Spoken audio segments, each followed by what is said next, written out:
Johnny Carson once revealed the 8 most beautiful women ever on his show. For 30 years, Johnny Carson invited America into his television home each night, introducing viewers to thousands of celebrities from every corner of entertainment. But behind that familiar desk, Carson wasn't just conducting interviews, he was studying human behavior with an almost scientific precision. Johnny noticed things about people that even they didn't know about themselves, revealed a longtime Tonight Show producer who worked alongside Carson for over a decade. He could read micro-expressions, catch the smallest details in how someone carried themselves, and when it came to beautiful women, Johnny's observations were particularly thorough. In his later years, after retiring from the spotlight, Carson occasionally shared private insights with close friends about the parade of celebrities who had crossed his stage. During one such evening at his Malibu home, after several glasses of high-end scotch had loosened his typically guarded demeanor, Carson surprised his guests by naming what he considered the 8 most extraordinarily beautiful women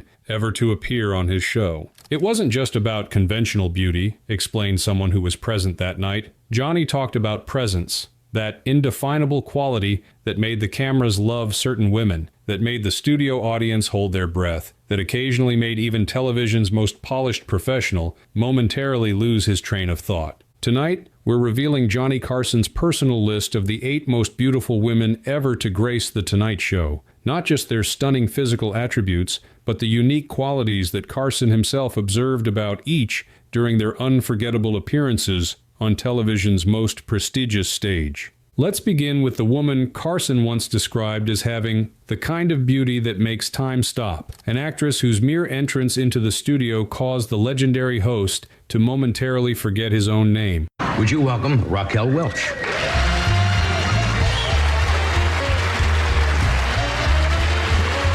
Raquel Welch, the woman who owned every room. When Raquel Welch walked onto the Tonight Show stage for the first time in 1970, something extraordinary happened. Johnny Carson, television's most controlled and controlling host, was momentarily speechless. For a man whose career was built on an unshakable professional polish, those few seconds of visible discomfort spoke volumes about the overwhelming impact of Welch's presence. She appeared multiple times and always left the audience breathless, remembered a camera operator who worked many of her appearances. The reaction was physical. You could feel the collective intake of breath when she walked out. I operated camera 2, which was positioned to capture the guest entrance, and my director would always whisper into my headset before she appeared, "Take your time on this one. No one's going to complain." What made Welch's Tonight Show appearances particularly memorable wasn't just her extraordinary physical beauty, though that was undeniable, but the confidence with which she carried herself. Unlike many gorgeous actresses who downplayed their looks with self-deprecating humor or affected modesty, Welch moved with an unapologetic awareness of her effect on others.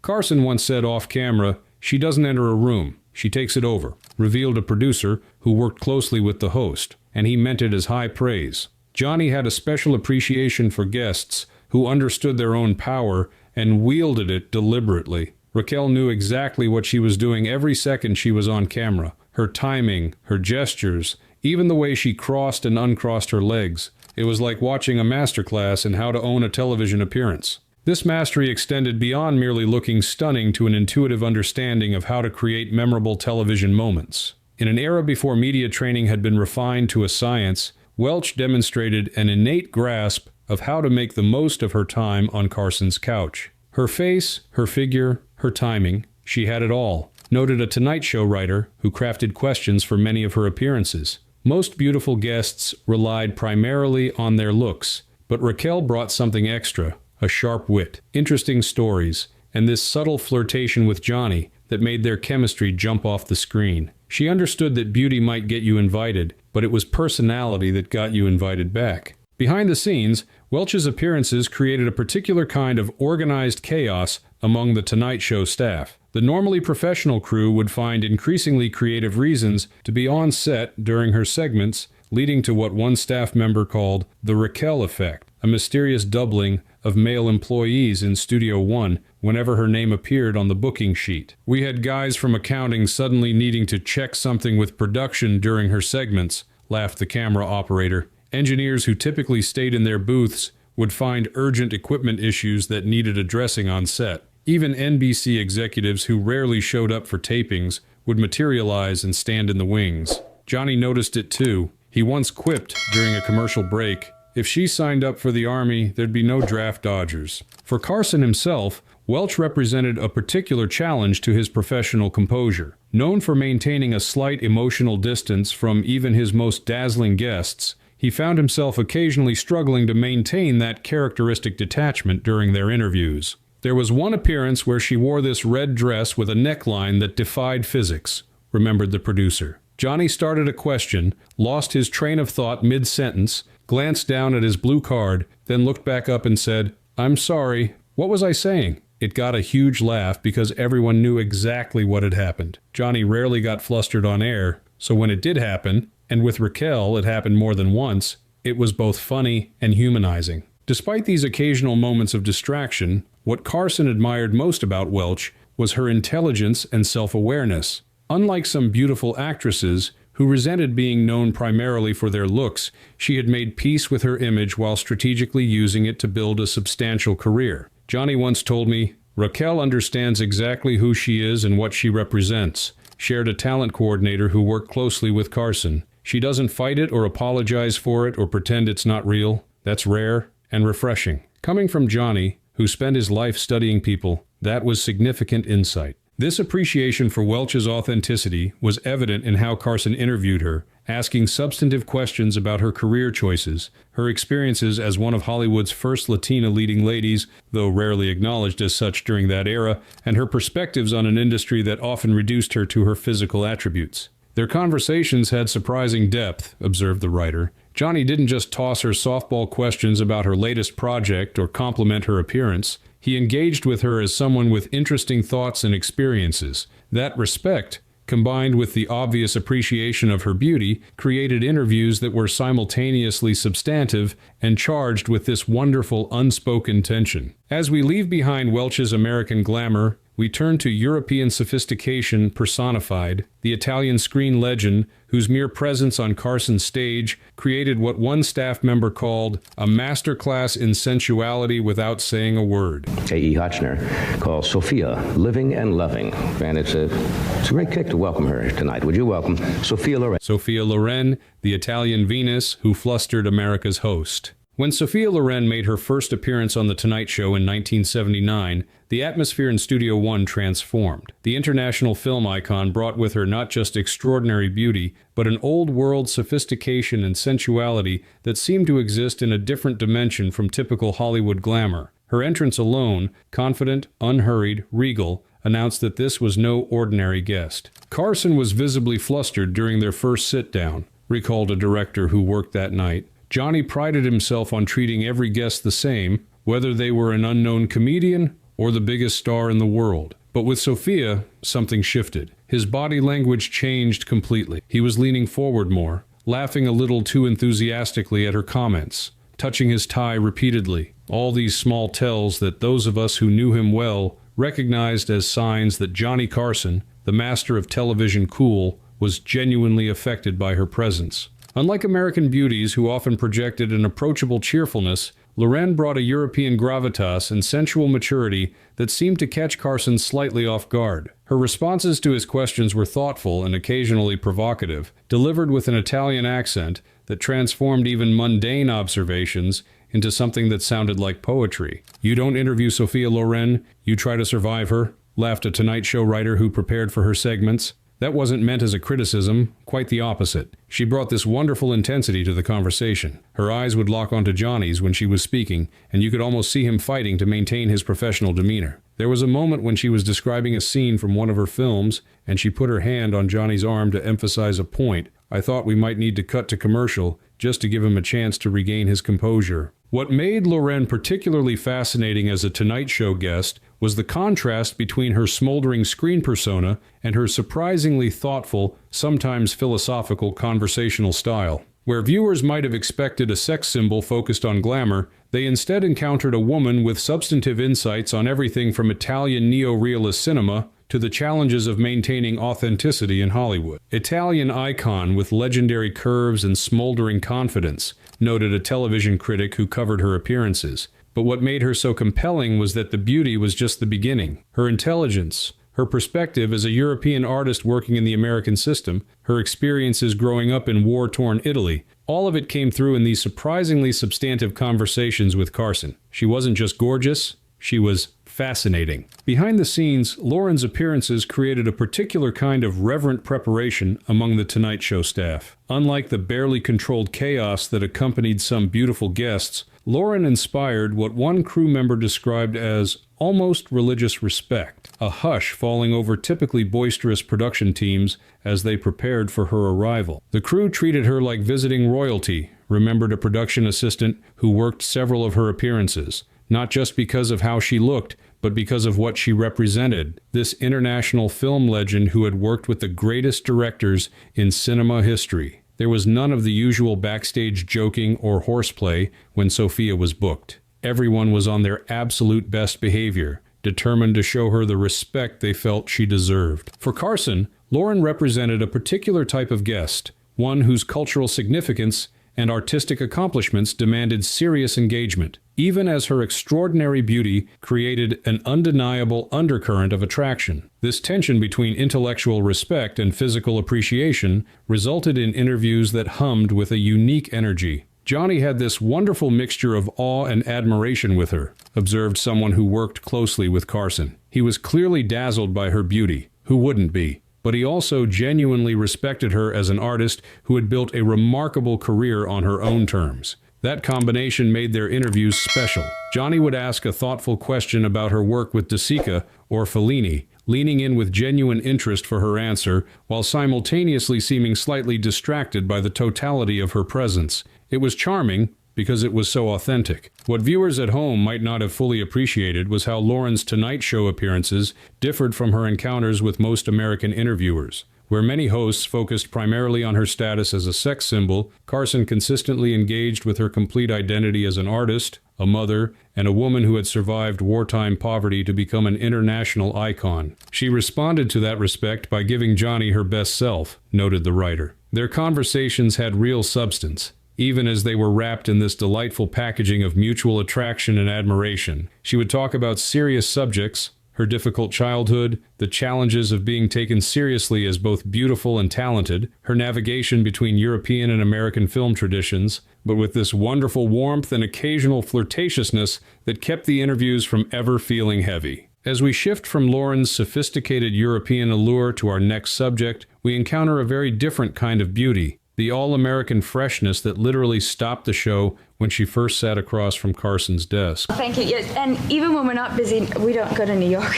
I mean, unless we absolutely have to. Now why? Bo Derek, the perfect 10 who silenced the studio. When Bo Derek made her first appearance on The Tonight Show in late 1979, shortly after the release of 10 had transformed her overnight into America's newest fantasy, something unprecedented happened. The typically vocal Studio One audience fell into complete silence as she walked on stage. This wasn't the usual enthusiastic applause that greeted celebrities. It was a collective moment of stunned appreciation that actually required Carson to wait longer than usual before beginning the interview. Became a sensation overnight after 10, noted a talent coordinator who worked during that period. But even those of us who had seen the film weren't prepared for the impact of her in person. There's something different about beauty in 3 dimensions, occupying the same physical space you're in. The camera actually diminished her rather than enhancing her, which almost never happens with celebrities. Unlike many overnight sensations who arrived with carefully rehearsed anecdotes and practiced charm,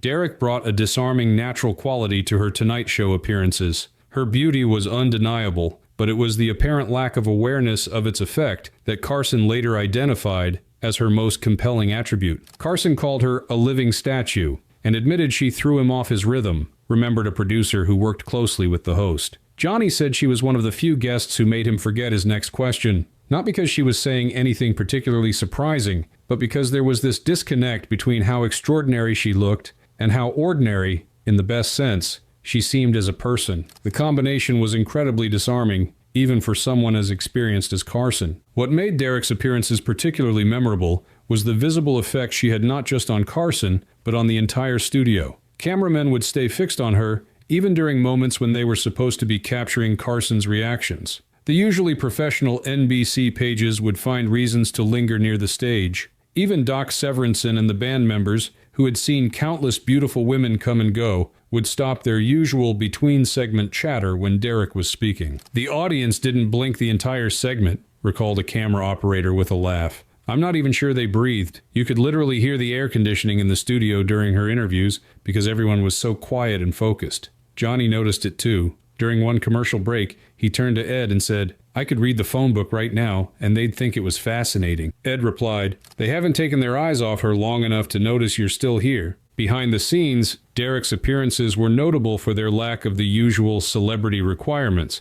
At a time when many beautiful actresses arrived with extensive lighting demands, specific camera angle requirements, and lists of pre-approved topics, Derek seemed almost unaware of the machinery of television promotion. "She showed up with no entourage, no special requests, no prepared talking points," the producer continued. "Our pre-interview team was actually a bit thrown off because she didn't seem to have any agenda beyond answering Johnny's questions honestly. In an industry built on calculation and image management, that kind of authenticity was both refreshing and, frankly, a little disconcerting." Carson, with his extraordinary sensitivity to authentic versus performed personality, immediately recognized and appreciated this quality in Derek. While he maintained his characteristic professional poise during their on-air interactions, backstage he expressed genuine appreciation for her lack of Hollywood artifice. Johnny told his producer after her first appearance, "She has no idea how beautiful she is, and that makes her twice as beautiful," revealed someone who worked closely with Carson. That was high praise from a man who had encountered every variety of beauty and celebrity over decades. He respected that she wasn't using her looks strategically. They were simply a fact of her existence, like having brown eyes or being right-handed. This naturalism extended to how Derek discussed the sudden fame that 10 had brought her, with a mixture of appreciation and slight bewilderment that Carson found particularly appealing. Unlike stars who either false modestly downplayed their appeal or strategically leveraged it, Derek seemed genuinely surprised by the reaction to her breakthrough role. There was a moment in one interview where Johnny asked her about suddenly being considered a sex symbol, and her response was so unaffected, remembered the talent coordinator. She said something like, "It's very nice, but it's strange because I still feel exactly the same as before." The way she said it, without calculation or false humility, Johnny just smiled and said, "The rest of us definitely don't feel the same since we saw the film." The audience roared, but you could tell he genuinely appreciated her groundedness. For Carson, who had built a career on distinguishing between genuine and performed personality, Derek represented something increasingly rare in Hollywood: natural beauty matched with natural behavior. In private conversations, he would contrast her with guests who arrived with carefully constructed personas and practiced anecdotes. Johnny once commented that most beautiful actresses had learned how to be famous, developed a public personality to match their looks, said the producer. He said Beau was different because fame had happened to her so suddenly that she hadn't had time to develop those artifices. He found that incredibly refreshing in an industry where authenticity was increasingly rare. As we move from Derek's fresh-faced American beauty to our next subject, we encounter Hollywood royalty whose legendary status preceded her, creating one of the most anticipated Tonight Show appearances of Carson's career. Well, I'm sure you were very cautious this last time. That is true.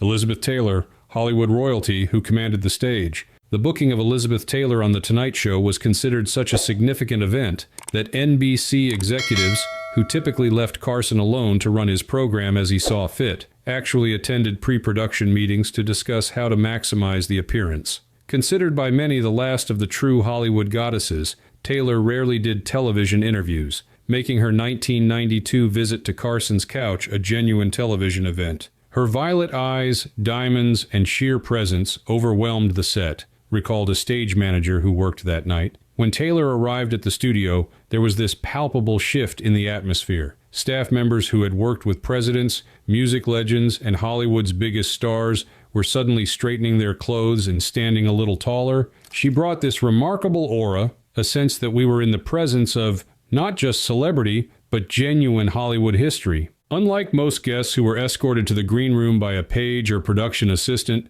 Taylor's arrival involved significantly more ceremony. The head producer personally greeted her at the stage door, and Carson himself, who almost never met with guests before their on-air appearances, made an exception to briefly welcome her to the show before the taping began. Johnny later said, "She was Hollywood royalty, and she knew it. shared a producer who witnessed their pre-show interaction. And he didn't mean that as criticism at all. He respected that she understood her place in the cultural firmament and carried herself accordingly. There was no false modesty, no pretending she was just like everyone else. Elizabeth Taylor knew exactly who she was, the last great movie star from the golden age of Hollywood, and she embodied that role with appropriate gravitas. This understanding of her own iconic status was immediately evident when Taylor made her entrance. Unlike younger celebrities who would bound onto the stage with enthusiastic waves, Taylor appeared at a measured pace, acknowledging the standing ovation with a slight nod and smile that somehow managed to be both gracious and imperial at the same time. Other guests walked in. She arrived, observed a cameraman who worked that night. It's hard to explain the difference to someone who wasn't there, but when most celebrities enter, they're seeking the audience's approval. When Taylor entered, she was bestowing her presence upon them. She didn't need their validation. She already knew her value. That confidence, combined with her extraordinary beauty even in her later years, created this electric moment where the entire studio just held its breath. The interview itself became a masterclass in star power, where most guests leaned forward eagerly, trying to establish rapport with Carson and the audience. Taylor remained poised and slightly reserved, creating a dynamic where Carson, television's most powerful interviewer, found himself working to draw her out rather than managing the conversation as he typically did. It was fascinating to watch the power dynamic, noted a Tonight Show writer who observed the appearance. Johnny was used to being the center of gravity in any interview, the person to whom everyone else responded. With Taylor, there was this subtle but unmistakable shift. She became the center of gravity, and Johnny, very skillfully, adjusted his usual approach to accommodate that reality. He was still the consummate professional interviewer, but you could see him making space for her stardom in a way he rarely did for others. This adjustment wasn't just evident in Carson's interviewing style, but in subtle production changes made specifically for Taylor's appearance. The lighting was adjusted to better capture her famous violet eyes. The camera blocking included more close-ups than were typically used for guests. Even the commercial breaks were slightly reorganized to ensure her segment had maximum uninterrupted time. All signs of the special consideration given to a guest considered American entertainment royalty. The control room actually had a special note on the rundown that day. More tight shots on the eyes, remembered the director. We never got that kind of specific instruction about how to shoot a guest, but everyone understood that those legendary violet eyes were part of what made her Elizabeth Taylor, and we wanted to be sure viewers at home could appreciate them fully. It wasn't just about capturing a beautiful woman, it was about documenting an iconic feature of Hollywood history. For Carson, Taylor represented a connection to a Hollywood era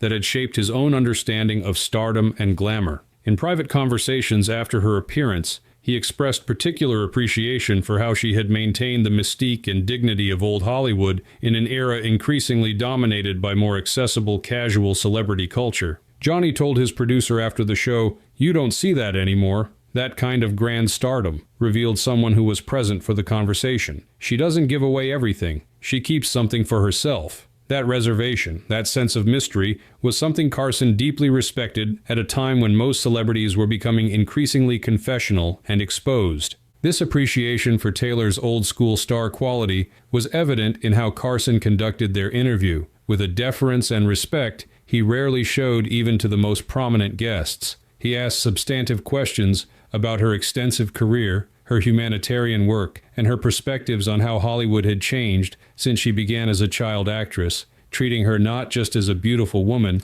but as a living link to cinema history. There was genuine reverence in how Johnny approached the interview, observed the writer. Not obsequiousness. Carson was too much of a professional for that, but a clear recognition that he was speaking with someone who represented the last of a particular kind of movie star that had essentially disappeared from American culture. He wanted to capture that for his audience, to give them a glimpse of a Hollywood that barely existed anymore. As we transition from Taylor's timeless glamour to our next subject, we encounter a very different kind of beauty, the sun-kissed California girl whose dazzling smile launched 1,000 posters and changed television history. I haven't seen you for a while. You look, as they say, smashing. Thank you. You really do. Thank you. Yeah. This must have been quite a challenge. Farrah Fawcett, the sunshine girl with the $1 million smile. In 1976, a poster of Farrah Fawcett in a red swimsuit sold over 12 million copies, becoming the best-selling pinup of all time. When she made her first Tonight Show appearance that same year, shortly after Charlie's Angels had premiered,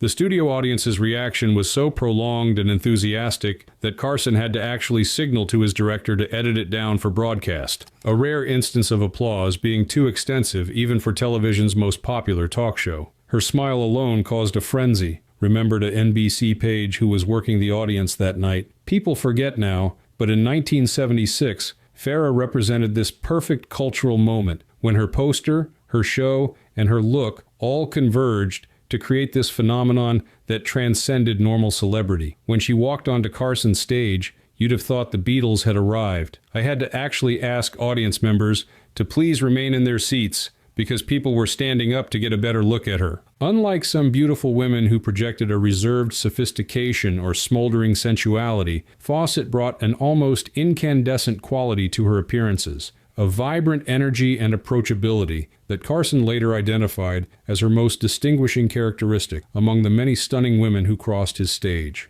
She brought sunshine and sex appeal in the same breath, noted a talent coordinator who worked on her bookings. Where someone like Elizabeth Taylor or Sophia Loren created this respectful hush, Farrah generated actual joy. People were smiling just looking at her. Johnny noticed it immediately. After her first appearance, he told his producer, "She's like human champagne. The whole room feels more bubbly when she's in it." This effervescent quality extended to Fawcett's interview style. Unlike guests who carefully measured their responses or seemed guarded with personal information, she approached conversations with an enthusiasm and openness that Carson found both refreshing and occasionally challenging to his usual measured pace. Carson once joked, "If she was on every week, I'd forget how to talk," recalled a writer who prepared questions for her segments. He meant it affectionately, that her energy was so engaging it sometimes made it difficult for him to maintain his usual interview rhythm. She would get excited about topics and lean forward, those famous blonde waves bouncing, that dazzling smile flashing, and Johnny would sometimes just sit back and let her go because the audience was so clearly delighted by her enthusiasm. Behind the scenes, Fawcett's appearances created a particular kind of excited anticipation among the Tonight Show staff. While beautiful women regularly appeared on the program, few generated the level of pre-show energy that accompanied her bookings. The day Farrah was scheduled, you'd see male staff members suddenly appearing in much nicer clothes than they usually wore, laughed the talent coordinator. Guys who normally wore casual shirts would show up in suits and ties. There would be a mysterious increase in the number of people who needed to be on the set during her segments. Even Johnny, who was normally very consistent in his attire, seemed to take a little extra care on days when Farrah was booked. What made Fawcett particularly effective as a talk show guest was her willingness to be spontaneous and playful, qualities that aligned perfectly with Carson's own preference for natural, unrehearsed moments. Where many celebrities arrived with carefully planned anecdotes, Fawcett seemed happy to follow Carson's lead into uncharted conversational territory. There was one appearance where Johnny made some joke about her famous hair, and Farrah immediately challenged him to try styling it himself, remembered a cameraman who worked that night. Without missing a beat, she swiveled in her chair, handed him a brush, and said, "Show me how you do it." The audience went crazy, and Johnny, who almost never engaged in that kind of physical comedy with guests, actually stood up and made a few tentative brushes at her hair while looking absolutely terrified of messing up those perfect waves. It was completely unplanned and absolutely hilarious. This willingness to be spontaneous extended to Fawcett's comfort with Carson's occasional flirtatious comments, responding with good humor rather than discomfort, creating a playful chemistry that made for particularly engaging television. Johnny would occasionally say something like, "I don't know how your husband lets you out of his sight," and Farrah would come right back with something like, "Well, he knows I'm going to see you, Johnny, so he figures I'm in good hands," recalled the writer. It was this perfect balance. Johnny could acknowledge her extraordinary beauty without it becoming uncomfortable, and she could play along with the flirtation without it seeming demeaning. They had a wonderful television rapport that way. For Carson, who had interviewed countless beautiful actresses over his long career, Fawcett represented a particular type of all-American appeal that he found especially charming. In private conversations, he would contrast her natural, sunshine quality with the more manufactured glamour that had become increasingly common in Hollywood. Johnny once remarked to his producer that Farrah was beautiful in a way that seemed like good health rather than good genes. revealed someone who worked closely with Carson. He meant that she projected this vibrant, active energy, like her beauty was connected to sunshine and swimming pools and tennis courts rather than lucky genetics or careful image construction. He found that particularly appealing after years of interviewing more studied, controlled celebrities. As we leave behind Fawcett's California sunshine, we turn to a very different kind of beauty, the elegant sophistication of a groundbreaking actress who brought both stunning looks and historic significance to her Tonight Show appearances. All the time I thought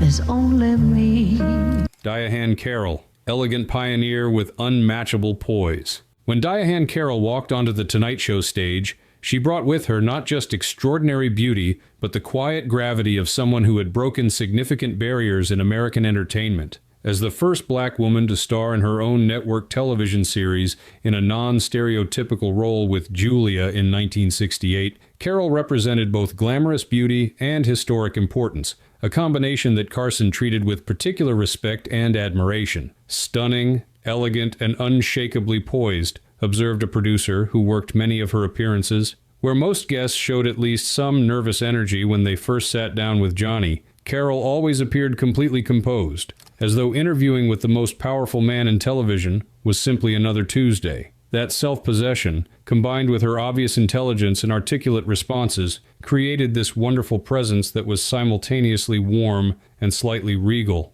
Unlike many beautiful actresses who downplayed their intelligence to seem more approachable, Carroll brought a thoughtful sophistication to her Tonight Show conversations. She would discuss not just her current projects, but the broader context of her career as a black woman navigating an entertainment industry that had historically offered very limited opportunities to performers who looked like her. Carson admired her talent and style, saying, "She walks in like she's floating," remembered a talent coordinator who booked several of her appearances. But what really impressed him was her ability to address significant topics: racism in Hollywood, the responsibility she felt as a pioneering figure, the challenges of maintaining artistic integrity while always remaining thoroughly entertaining and engaging. Johnny once told his producer, "She can make important points without ever seeming like she's lecturing. That's a rare gift." Behind the scenes, Carroll's appearances were notable for the universal respect she commanded from the Tonight Show staff. Unlike the barely controlled excitement that accompanied some beautiful guests, Carroll inspired what one crew member described as professional admiration of the highest order, a recognition that they were in the presence of someone who represented both extraordinary talent and significant historical importance. "Beauty with power behind it," noted a stage manager who worked during her segments. "You could feel it the moment she arrived at the studio. There was none of the typical backstage chatter or joking around when Diane was booked. Everyone, from pages to producers, treated her with this special deference that went beyond the respect normally shown to celebrities. It wasn't just about how she looked, though she was certainly beautiful. It was about who she was and what she represented." What made Carroll particularly effective as a Tonight Show guest was her ability to combine glamorous beauty with substantive conversation, discussing everything from fashion to civil rights with equal comfort and authority. Unlike guests who seemed limited to specific topics, Carroll could pivot seamlessly between light entertainment banter and more serious discussions of her experiences as a pioneering figure. There was a remarkable moment during one appearance when Johnny asked about a recent role, and Carroll gently but firmly redirected the conversation to address the limited opportunities still available to black actresses, recalled a writer who worked on the show. She did it with such grace that it didn't create any awkwardness. Johnny immediately engaged with the new topic, but it demonstrated her quiet determination to use her platform thoughtfully. Most guests would never have redirected Carson that way, and if they had tried, it might have created tension. When Carroll did it, it felt completely natural. This ability to address significant issues while maintaining perfect poise particularly impressed Carson, who respected guests who could bring substance to their appearances without sacrificing entertainment value. In private conversations, he would express admiration for how Carroll navigated her dual identity as both a glamorous celebrity and an important cultural figure. Johnny once commented to his producer after her appearance, "She never makes you choose between taking her seriously and enjoying her company," revealed someone close to Carson. That was high praise from him, an acknowledgement that Carol had mastered the difficult balance of being both substantive and entertaining, politically significant, and personally charming. Many guests could manage one or the other, but rarely both simultaneously. Carol's fashion choices for her Tonight Show appearances became legendary among the staff, her sophisticated style providing a visual representation of the elegance she brought to every aspect of her public presentation. Unlike trends-focused younger actresses, she cultivated a timeless elegance that Carson particularly appreciated. She never appeared in anything less than perfect taste, remembered the talent coordinator. When other stars were chasing whatever fashion trend was hot that season, Diane would arrive in these impeccably tailored classic outfits that somehow looked both current and timeless. Johnny, who had very traditional taste himself, really appreciated that. He once said, "She dresses like someone who respects both herself and her audience." Coming from Carson, with his old-school sensibilities,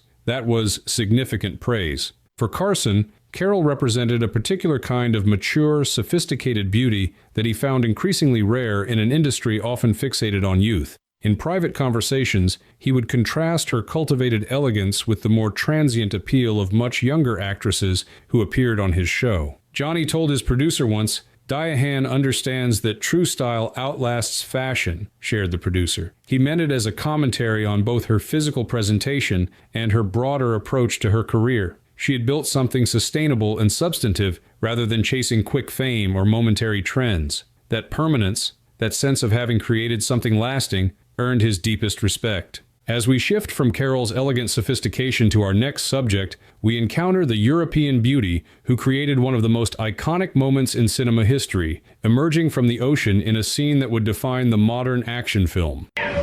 Isn't that disgusting behavior? Yeah. Did you hear that? One guy yells out, "I love you." He doesn't even know you. No.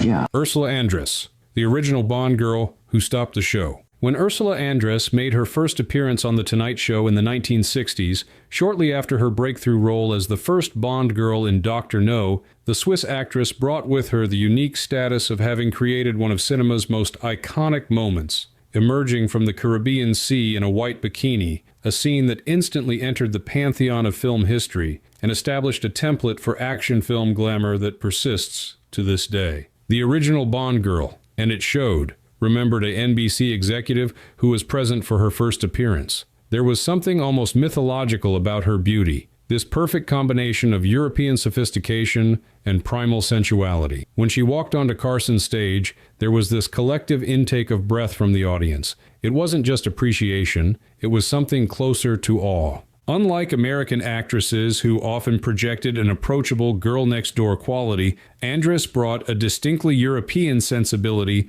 to her Tonight Show appearances. Direct, unapologetically sensual, and refreshingly forthright in her responses to Carson's questions. Where American beauties might have deflected compliments with self-deprecating humor, Andress accepted admiration with a comfortable confidence that Carson found both surprising and refreshing. Her appearance caused Johnny to visibly lose his place in the monologue, recalled a cameraman who worked one of her earliest appearances. He was introducing the night's guests, and when he got to her name, he actually stopped mid-sentence, looked directly at her sitting in the green room monitor, and completely lost his train of thought. For Carson, the most professional, prepared host in the business, to have that kind of visible reaction was almost unprecedented. He recovered quickly, but that brief moment of being genuinely flustered spoke volumes about her impact. What made Andress particularly effective as a Tonight Show guest was the contrast between her goddess-like physical appearance and her surprisingly direct,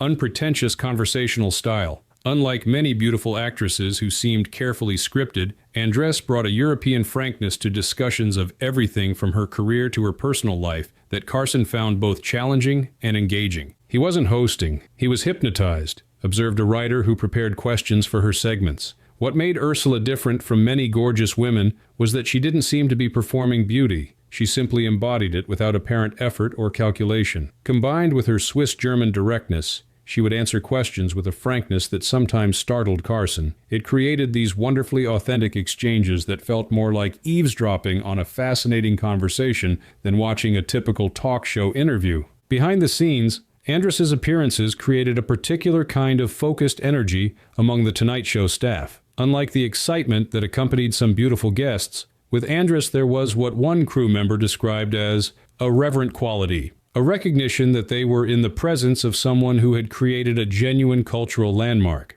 The crew treated her with this interesting mixture of professional respect and barely concealed awe, remembered a production assistant who worked during her segments. There was very little of the typical backstage joking or casual atmosphere when Ursula was booked. Everyone was on their absolute best behavior, almost like visiting royalty had arrived. It wasn't just about her beauty, though that was certainly extraordinary. It was about her status as someone who had created this iconic cinematic moment that everyone recognized. This recognition of her cultural significance extended to how Carson approached their interviews. While never ignoring her obvious beauty, he also engaged with her seriously as someone who had made a significant impact on cinema history, discussing how the famous beach scene had changed both her life and the action film genre itself. Johnny had a remarkable ability to simultaneously acknowledge a beautiful woman's appearance while also treating her with genuine respect for her professional accomplishments, noted someone who worked closely with Carson.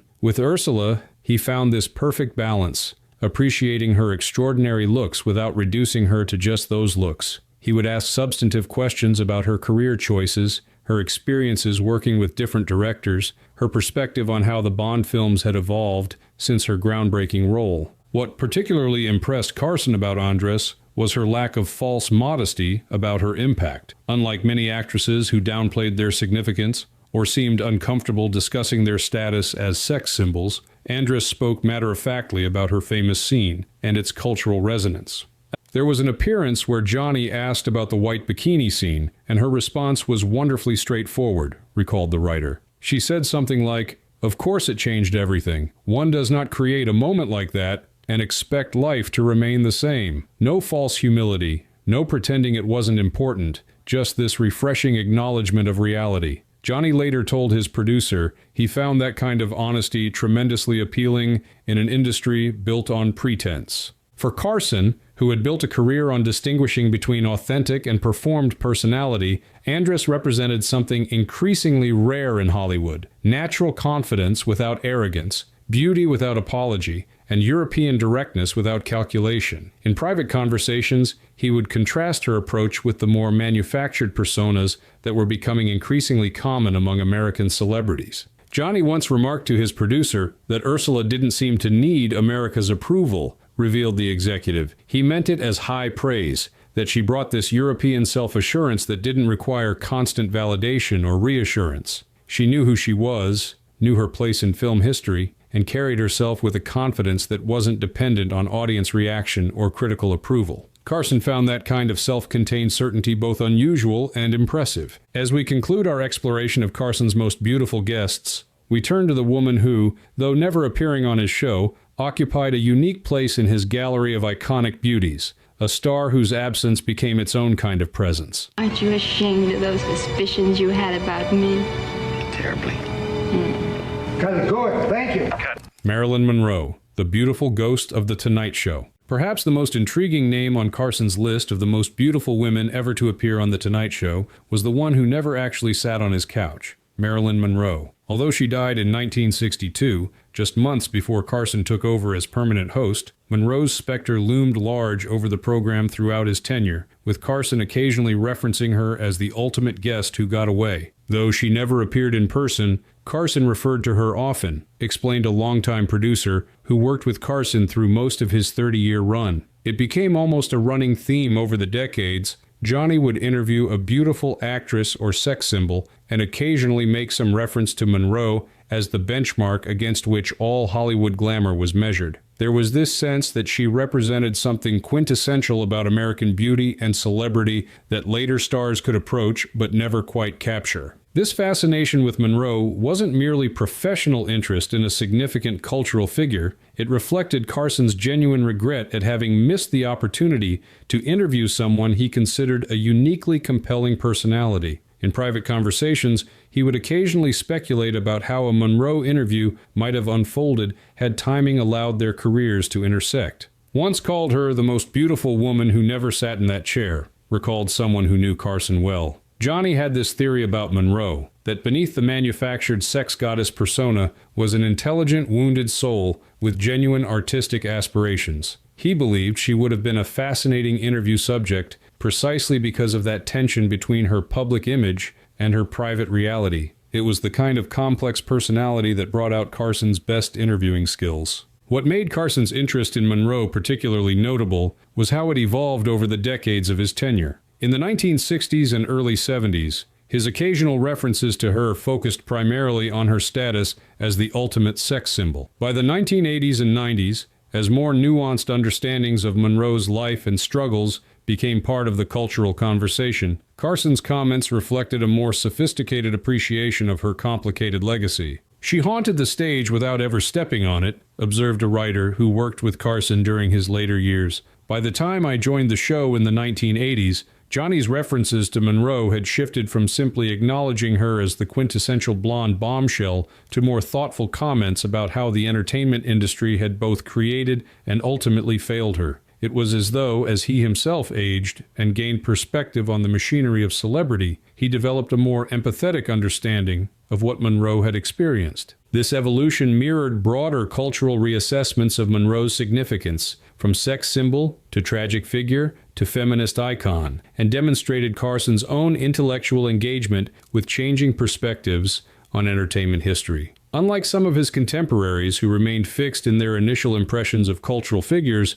Carson showed a remarkable willingness to incorporate new information and evolving interpretations into his understanding of Monroe's legacy. Johnny once had a conversation with a film historian who was a guest on the show, and during a commercial break, the topic of Monroe came up, remembered the producer. The historian mentioned some recently published information about Monroe's intellectual interests, her poetry, her attempts at serious dramatic training with Lee Strasberg, her library of classic literature. Johnny was genuinely fascinated and later told his producer, "We all missed who she really was. We saw what we wanted to see." It was a remarkably reflective comment from someone who had been in the entertainment industry as long as Carson had. This growing appreciation for Monroe's complexity occasionally surfaced in Carson's interviews with actresses who had portrayed her or who were frequently compared to her. Rather than focusing exclusively on the physical resemblance or sex appeal that had made such comparisons common, Carson would often ask more substantive questions about how these actresses understood Monroe's psychological reality or the pressures she faced as an icon of beauty and sexuality. There was a fascinating moment when he interviewed an actress who had recently played Monroe in a television movie, recalled the writer. Instead of the expected questions about how she captured Monroe's famous breathy voice or recreated iconic looks from her films, Johnny asked about how she had approached Monroe's underlying vulnerability and intelligence. It reflected this more nuanced understanding he had developed over the years, this recognition that Monroe's beauty, while extraordinary, was just one element of a much more complex and ultimately tragic human story. For Carson, Monroe ultimately represented the perfect intersection of extraordinary beauty and compelling psychological complexity, the ideal talk show guest who combined visual appeal with substantive conversational possibilities. Her absence from his show remained, in his mind, one of the great missed opportunities of his long career. In his final years on the show, Johnny occasionally engaged in these what-if conversations with his producers, revealed someone close to Carson. Who would have been his dream guest that he never got to interview? Monroe always topped the list. He believed she would have been not just visually stunning, but genuinely interesting, someone who had lived at the very center of American celebrity culture and paid a tremendous personal price for that position. As an interviewer who always sought the person behind the persona, Carson saw in Monroe the ultimate challenge, the woman whose public image had so completely overwhelmed her private reality that even she herself struggled to maintain the distinction. In the end, what Johnny Carson understood better than almost anyone was this: beauty alone never held the room.